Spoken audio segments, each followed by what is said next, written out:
with this theme of yoga for runners, I'm going to share with you a pose today that I do pretty regularly throughout the week. It's called frog pose. It's just one pose, it's not a whole vinyasa sequence. But I use this after a run when I don't have time to really stretch.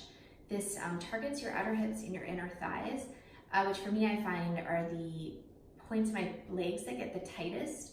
And if I focus on them, then everything else kind of releases and I don't have to do a bunch of other poses or stretches. So you're gonna wanna grab, if you have any yoga props, a block, but more than likely you're not going to have a block or a bolster at home. So just grab some pillows from your bed or couch. And the way to set up frog pose is it's like frog legs. So you're gonna spread your knees out wide down on your mat. If your knees don't like hard surfaces, make sure just to fold over your mat so that your knees have extra support, because you're going to stay here for a while. So you're going to spread your knees out. You want your knees to line up with your ankles and your toes to point back towards your shin, and then your hips to stay in alignment with your knees.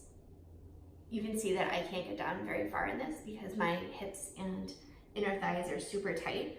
So I actually use a whole bolster to go underneath my body so that I can relax down into it and let the stretch take a hold. And so I'll relax down and my whole upper body is supported, so I'm not stressing any more than what needs to be done. And then once I get into it, I can sometimes spread out my legs a little bit more. So that's why I say get a couple of pillows. If you are a little more flexible, you could just relax down onto your stomach or chest. One other thing is if you do have a yoga block, you could put the yoga block underneath your chest, which is the same thing, it supports you, but you kind of get into your hips a little bit more. Just make sure that you don't let your hips pop forward when you go down, and so you might end up having to scoot back a little bit. You're gonna definitely feel this in your inner thighs and outer hips, and if you get down in there and you're not, it means you've leaned forward as you went down and your hips are out of alignment with your knee.